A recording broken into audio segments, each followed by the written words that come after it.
La RDC poursuit son combat pour faire reconnaître les crimes commis dans l'est du pays. À l'occasion du Génocost, une journée de commémoration pour les victimes de ce qu'il appelle un génocide pour des gains financiers. Félix Tshisekedi a demandé aux institutions internationales de se pencher sur les qualifications des crimes sur son territoire et demande réparation. Je vous propose de l'écouter. Le Génocost est le cadre mémoriel dans lequel la République honore les victimes des crimes internationaux et des violations massives des droits humains commis sur son territoire. La qualification juridique de génocide relève quant à elle des exigences du droit international. Elle doit être établie par les institutions compétentes sur la base des faits, des preuves et des critères juridiques applicables. Ces deux démarches ne s'opposent pas, elles se complètent. La RDC est par ailleurs premier producteur mondial de cobalt, mais derrière cette richesse stratégique se cache une autre ressource, l'uranium. Une enquête publiée chez nos confrères du Monde révèle une filière méconnue aux implications environnementales, sanitaires et diplomatiques. On en parle avec Thomas Status. Bonsoir, journaliste pour Lighthouse Reports. Votre enquête part d'un constat étonnant. La RDC n'exporte officiellement pas d'uranium et pourtant, en 20 ans, 2000 tonnes de ce minerai radioactif crucial pour l'industrie nucléaire auraient été exportées vers la Chine. Quel est l'élément qui vous a mis sur la piste de cette filière invisible ? Bonsoir, merci de m'accueillir ce soir.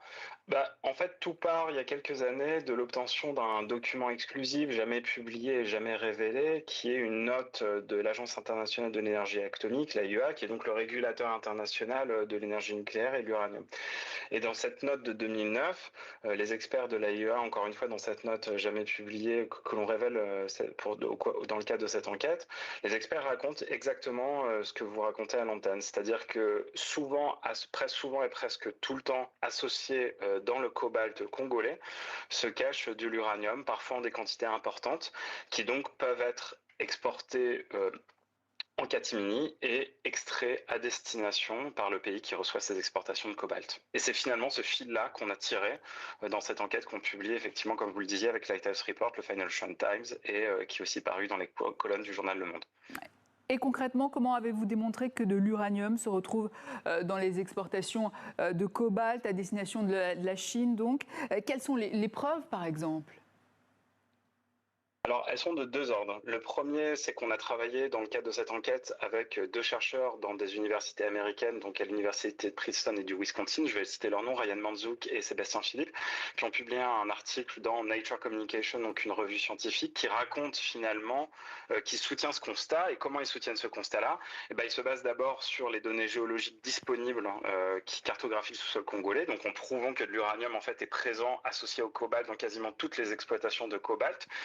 Puis dans une estimation assez fine des processus miniers qui sont employés par ces grandes entreprises minières pour essayer de déterminer si finalement ce qu'ils font permet de retirer l'uranium du cobalt, puisque encore une fois, les propriétés chimiques de ces deux minerais sont très proches. Donc il faut faire quelque chose de très précis, qui se voit et qui permet et qui est visible pour enlever l'uranium. Donc ça, c'est la partie scientifique.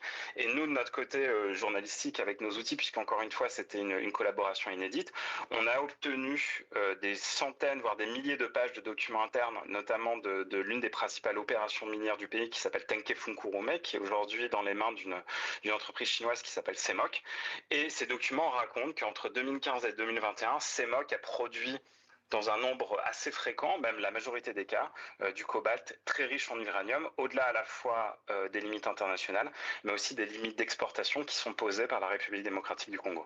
Alors, votre enquête soulève aussi une question de santé publique. Les teneurs en uranium observées présentent-elles un risque pour les travailleurs des mines, les populations riveraines ou l'environnement ? Alors ça, encore une fois, c'est le régulateur congolais, puisque une des rares réponses qu'on a obtenues dans le cadre de cette enquête, c'est le commissariat général à l'énergie atomique, qui est le régulateur nucléaire congolais, qui lui-même reconnaît un certain nombre des conclusions de notre enquête et qui parle lui-même de risques pour la santé publique. Pour avoir une certitude sur ces risques-là, il faudrait effectivement qu'une étude soit faite sur les taux d'exposition à la population. On parle probablement de taux assez faibles, mais qui ne sont pas sans conséquences, évidemment, à la fois sur la santé des travailleurs et la santé des populations civiles, et qui, dans tous les cas, nécessitent un suivi médical approprié. Mais comment expliquez-vous que cette situation ait pu passer sous les radars pendant près de 20 ans?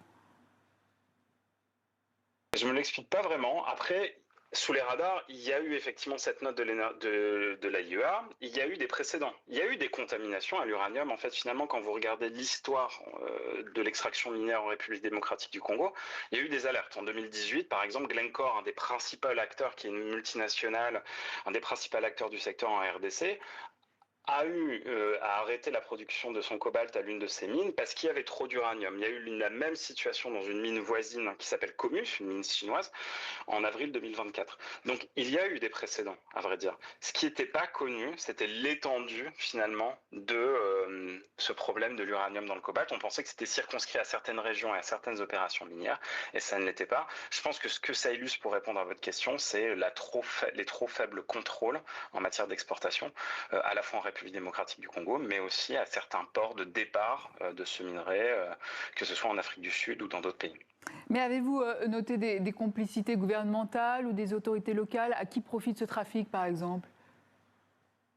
À ce titre, non, ça n'a pas été un angle qu'on a. À la fois, c'est pas des choses que si on avait pu l'étayer, on l'aurait écrit. On l'a pas étayé, donc on l'a pas écrit. C'est pas quelque chose qu'on a suivi comme fil. Nous, dans le cadre de cette enquête, ce qui permet de l'expliquer, je pense, c'est effectivement une trop faible prise de conscience de la part de certains de ces acteurs miniers de cette contamination à l'uranium. Pas de complicité gouvernementale pour le moment qu'on a mis au jour.